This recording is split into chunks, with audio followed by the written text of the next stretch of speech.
आप सभी को राधा स्वामी।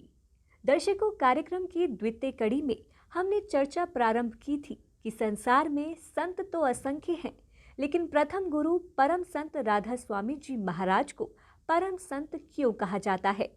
कार्यक्रम की तीसरी कड़ी में सद्गुरुदेव जी की अद्भुत शक्ति एवं कुछ और सत्य प्रसंगों के माध्यम से राधा स्वामी मत की महिमा से आज परिचित होते हैं। स्वामी जी ने राधा स्वामी सुरति शब्द योग अभ्यास की विधा को इतना आसान बना दिया है कि स्त्री पुरुष युवा और वृद्ध सभी इसे कर सकते हैं। गृहस्थी और व्यवसाय छोड़ने की आवश्यकता नहीं है। एक अभ्यासी अपने जीवन काल में इस अभ्यास के लाभ और प्रभाव को अनुभव कर सकता है और अपनी मुक्ति के प्रति आश्वस्त हो सकता है। स्वामी जी ने प्रेम और तड़प पर बहुत बल दिया है। इसके बिना सांसारिक कार्य भी ठीक से नहीं होते। परमात्मा का भी प्रेम रूप है और जीव का भी वही रूप है। अंतर केवल इतना है कि पहला प्रेम का स्रोत जलाशय और सागर है, जबकि बाद वाला इस महासागर की एक बूंद है। आत्मा माया के आवरण में लिपटी हुई है, यही इसके स्रोत से अलग होने का कारण है। जब आवरण हटेंगे तो बूंद सागर में मिल जाएगी।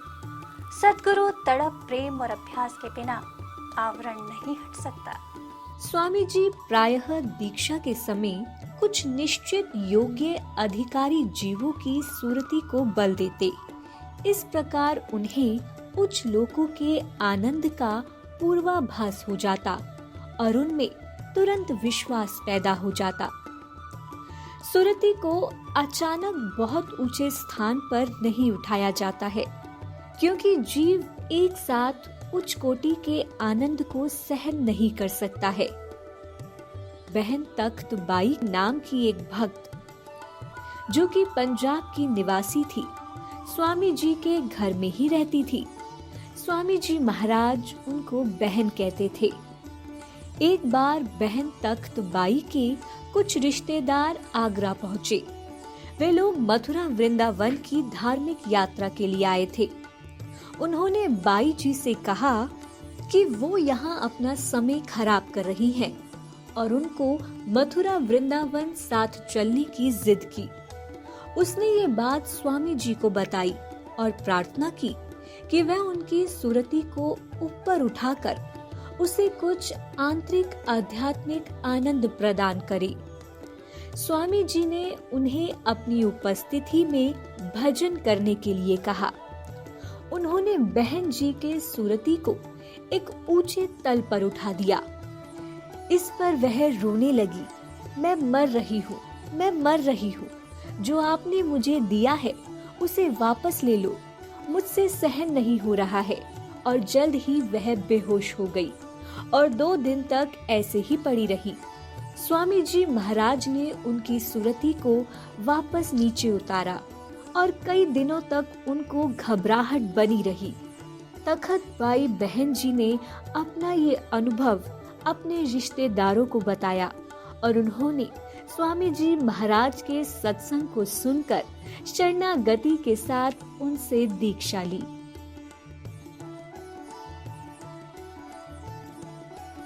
अनामी पुरुष या सर्वोच्च सत्ता सर्वशक्तिमान है। वह सर्वशक्तिशाली है और सभी का स्रोत है। संपूर्ण सृष्टि उसके द्वारा आपूर्ति की गई ऊर्जा और कार्य प्रणाली को उसी स्रोत से कर पाती है। वहां से आने वाले परम संत के पास भी यही शक्तियां होती हैं। अनामी पुरुष, परम पुरुष और परम संत में कोई अंतर नहीं है। इसलिए जब अनामी पुरुष जीवों के हित के लिए इस संसार में परम संत के रूप में अवतरित होते हैं, तो उससे बड़ा कोई नहीं होता। स्वामी जी ने अपने पास आने वाले सभी जनों को परमार्थ की राह दिखाई। लगभग 15 वर्षों तक स्वामी जी अपने आप को एक कमरे में बंद कर लेते थे। वह हर समय सुरत शब्द योग के आनंद में लीन रहते। अक्सर वो 2 या 3 दिनों के लिए बाहर नहीं आते थे, यहाँ तक कि खुद को आराम देने के लिए भी नहीं। आपकी सुरत हमेशा अनामी धाम में होती थी। स्वामी जी महाराज की स्थूल काया अत्यंत ही दुबली पतली थी, लेकिन वे अक्सर एक बार में 8 से 10 घंटे तक प्रवचन देते थे, बिना किसी थकान के। लोग इस पर चकित थे। उनका आहार अल्प था। स्वामी जी महाराज की तरह किसी ने भी इतनी सहज आध्यात्मिक साधना का परिचय पहले नहीं दिया। यही कारण है कि दुनिया के सभी मौजूदा धर्मों की आंतरिक प्रथाओं को भुला दिया गया है और उनके अनुयायी बाहरी कर्मकांडों में लगे हुए हैं।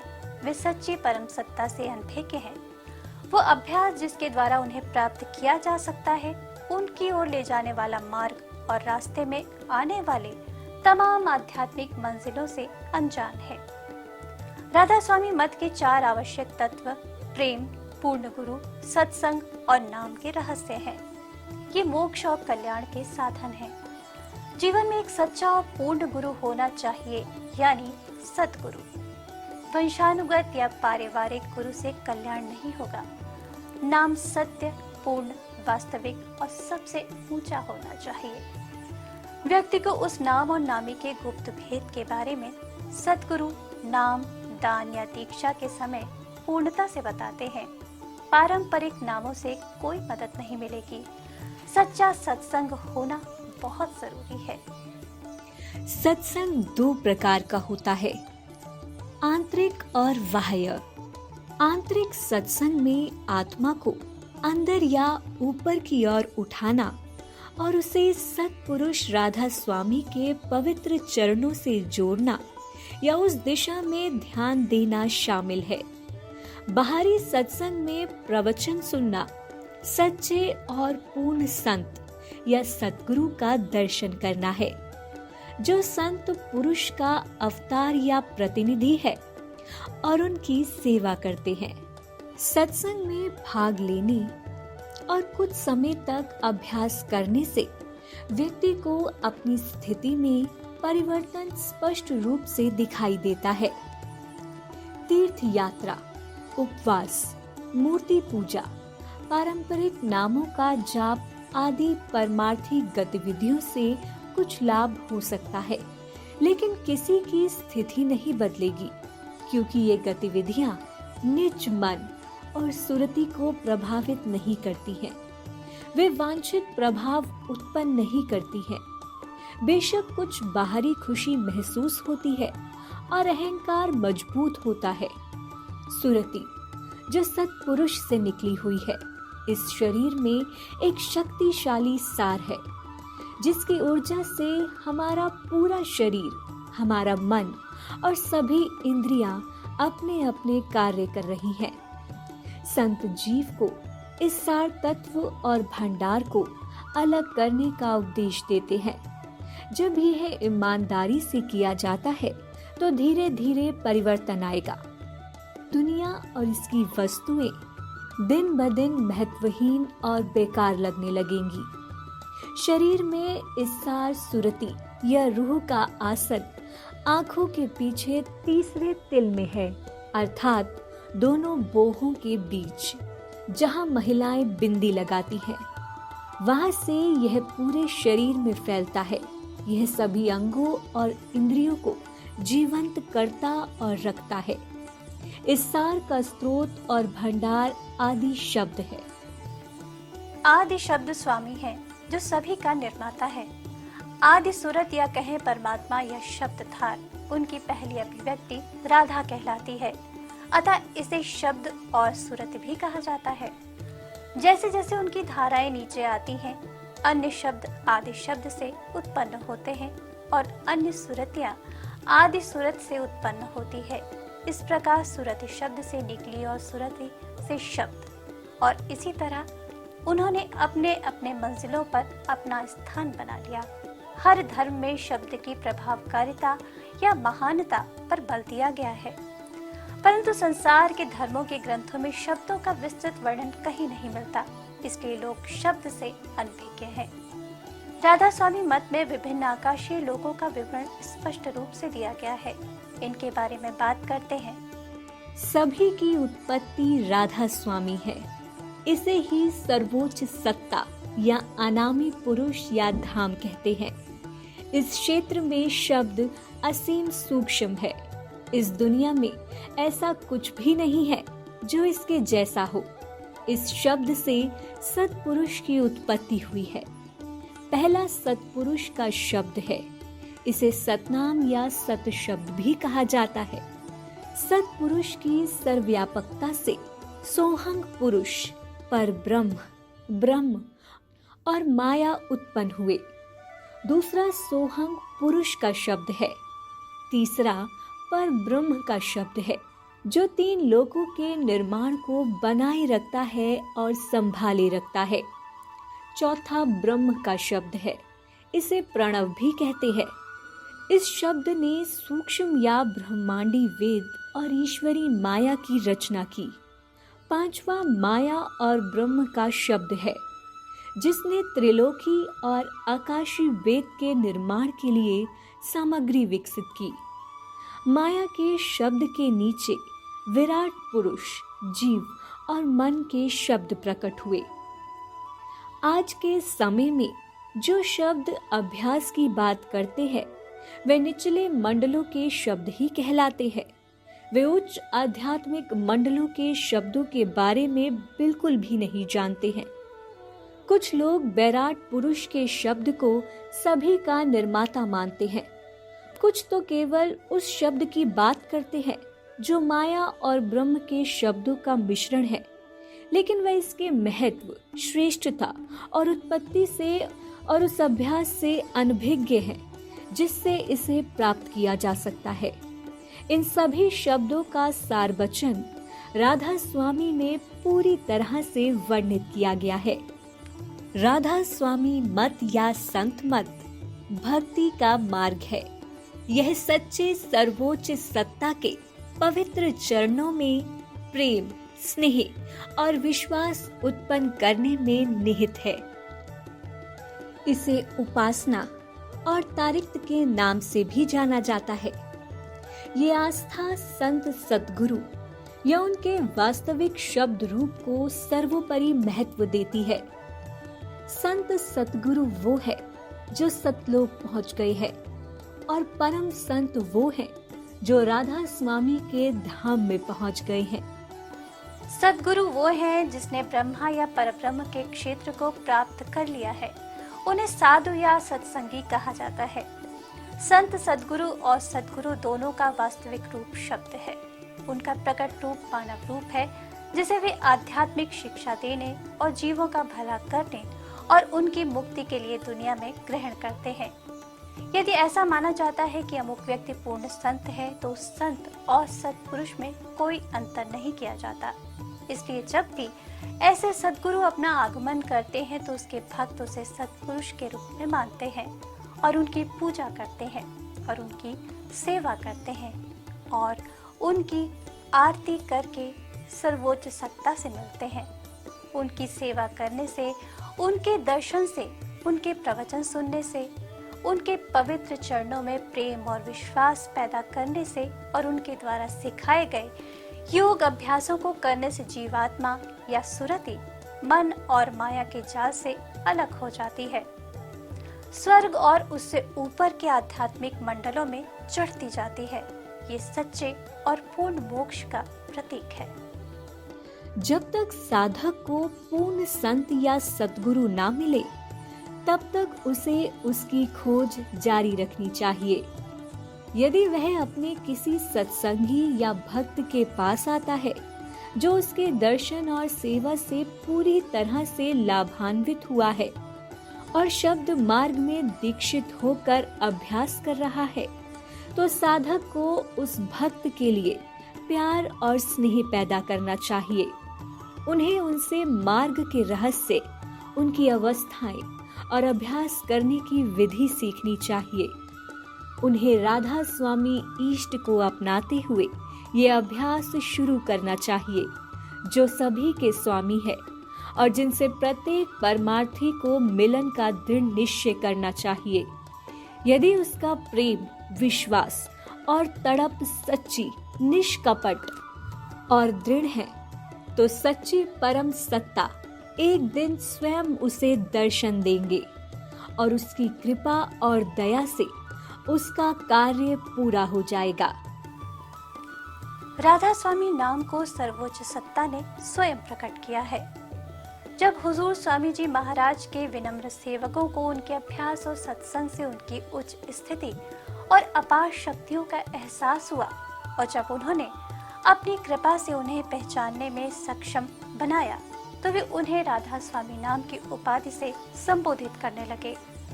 उस मूल निवास के बारे में जहाँ से वह इस कलयुग में जीवों पर अपनी अपार कृपा बरसाने के लिए इस दुनिया में आने की कृपा कर रहे थे। उपासना पंथ के अनुयायियों के बीच प्रचलित सिद्धांत भी संत मत में देखे जाते हैं। पूर्ण सतगुरु या उपदेशक और सर्वोच्च सत्ता के बीच कोई भेद नहीं किया जाता है। इसीलिए सतगुरु को पदवी द्वारा संबोधित किया जाता है, जो उस क्षेत्र का सच्चा और वास्तविक नाम है। राधा स्वामी और सूरत शब्द का एक ही महत्व है, जो लहर के लिए सागर है, धुन के लिए शब्द है और प्रेमी के लिए जो प्रियतम है, सुरति के लिए शब्द है। इस मत के अनुयायी जो सुरत शब्द योग का अभ्यास करते हैं, थोड़े ही समय में यह अनुभव करेंगे कि उन्हें कितना दुर्लभ और बहुमूल्य उपहार मिला है। वे अपने उद्धार को दिन ब दिन क्रियान्वित होते देख लेते हैं। वे संतों के साथ साथ अन्य सभी धर्मों के लक्ष्य, क्षेत्र और स्थिति को जान जाते हैं। ये विश्वास और इसका अभ्यास विशेष रूप से उन लोगों के लिए है जो सच्ची परम सत्ता से मिलन की लालसा रखते हैं और जो अपनी आत्मा के कल्याण के लिए ईमानदारी से उत्सुक है। ये शिक्षाएं ना तो उनके लिए है और ना ही उन लोगों को आकर्षित करेंगी जो संसार की वस्तुओं, नाम, प्रसिद्धि और विद्या के पीछे पड़े हैं, जिनके लिए धर्म जीविका का साधन है। दूसरी ओर वे ऐसी शिक्षाओं की निंदा करते हैं। इसका कारण ये है कि उन्हें डर है कि कहीं ऐसा ना हो कि उन पर अमल करने से वे सांसारिक, शारीरिक और कामुक सुखों से वंचित हो जाए और उनकी आजीविका के साधन प्रभावित हो जाए। वे इस मत के प्रचार प्रसार को अवरुद्ध करने का भरसक प्रयत्न करेंगे, ताकि जिनको उन्होंने भ्रम में रखा है और नाना प्रकार की उपासनाओं में उलझा रखा है, जिन्हें उन्होंने अपनी जीविका का साधन बना लिया है, वे उनके वश से बाहर ना हो जाए और उनकी पूजा और आय प्रभावित ना हो। बंधुओं, राधा स्वामी मत में शब्द बहुत अहम है। एक प्रसंग श्रवण योग्य है। स्वामी जी के गुरु भाई गिरधारी दास जी तुलसी साहिब के अनुयायी साधुओं में से एक थे। एक महान भक्त और अभ्यासी थे। स्वामी जी महाराज ने उनके साथ प्रेम पूर्वक व्यवहार किया और उन्हें एक पवित्र महात्मा के रूप में सम्मान दिया। कई वर्षों तक स्वामी जी महाराज ने उन्हें अपने घर में ठहराया और भोजन, वस्त्र आदि की सभी व्यवस्थाएं पूरी की। एक बार गिरधारी दास जी लखनऊ गए, जहां वे बीमार पड़ गए। जब स्वामी जी महाराज को इसकी सूचना मिली तो वे अपने कुछ शिष्यों के साथ वहां पहुंचे। गिरधारी दास जी की हालत गंभीर थी, लेकिन वे होश में थे, अच्छी तरह बोल सकते थे। उन्होंने स्वामी जी महाराज को बताया कि उनकी हालत गंभीर होती जा रही है और जल्द ही उनका निधन हो जाएगा। हालांकि वह दुखी थे, क्योंकि उनकी सुरति शब्द को नहीं पकड़ पा रही थी। उन्होंने प्रार्थना की कि उनकी सुरति उससे ऊंचा उठे। स्वामी जी महाराज ने तुरंत उनकी सहायता की। गिरधारी दास जी ने बहुत संतोष व्यक्त किया कि उनकी सुरति में स्थिरता आ गई थी। उसके बाद उन्होंने शरीर त्याग दिया। अंतिम समय में जीव की मदद करने के लिए भक्ति अभ्यास जैसे भजन, सुमिरन आदि किए जाते हैं, लेकिन अगर उस समय शब्द गायब हो जाता है तो किसी को यह नहीं सोचना चाहिए कि उसकी भक्ति अभ्यास बेकार है। ये शरीर पिछले कर्मों का फल है। जब कोई कर्म प्रकट होता है तो वह अपना प्रभाव उत्पन्न करता है। किसी पिछले कर्म के कारण गिरधारी दास जी की मृत्यु के समय उनके मामले में शब्द गायब हो गया, लेकिन भक्ति साधना करके उन्होंने जो कुछ भी कमाया था वह नष्ट नहीं हो सकता था। स्वामी जी महाराज ने अपनी भक्ति से जो कमाया था उसी के फलस्वरूप वह लखनऊ गए और उनका कार्य सिद्ध हुआ। स्वामी जी का सानिध्य निरंतर बना रहे, इस उद्देश्य से 1 वर्ष से भी अधिक समय से कुछ सत्संगी भाई बहनों ने सामान्य सत्संग की स्थापना के लिए उनकी महती कृपा की प्रार्थना की। स्वामी जी महाराज ने प्रार्थना स्वीकार की और शुक्रवार 15 फरवरी 1861 ईस्वी में वसंत पंचमी के दिन अपने निवास पर सत्संग प्रेमियों को नियमित रूप से प्रवचन देना और उन्हें दीक्षा देना प्रारंभ किया। ये सत्संग 17.5 वर्ष तक निरंतर चलता रहा। अक्सर शाम को शुरू होने वाला प्रवचन आधी रात या अगली सुबह तक जारी रहता। इस दौरान कुछ 8-10 हजार भाइयों और बहनों को राधा स्वामी मत में दीक्षित किया गया। वे ज्यादातर हिंदू थे जो विभिन्न प्रांतों और राज्यों से थे। कुछ मुसलमानों, जैनियों और ईसाई भाई बहनों ने भी दीक्षा ग्रहण की। उनमें से लगभग 1000 साधु और बाकी गृहस्थ थे। जो लोग उत्साह और गंभीरता के साथ खुद को अभ्यास के लिए समर्पित करते थे, वे अक्सर स्वामी जी महाराज के दर्शन करने, अभ्यास में आगे निर्देशन लेने और इनके रहस्यों को समझने के लिए आते थे। अपनी भक्ति साधना में स्वामी जी महाराज की अपार शक्तियों और महिमा का अनुभव करके और उनकी आंतरिक कृपा और दया को महसूस करके वे उनकी महानता से गहराई से प्रभावित हुए और उनके पवित्र चरणों में विश्वास और गहरा प्रेम पैदा किया। आइए हम सब भी परम संत स्वामी जी महाराज की कृपा प्राप्त कर उनके बताए मार्ग पर चलते हुए मानव जीवन सार्थक करें। आप सभी को राधा स्वामी।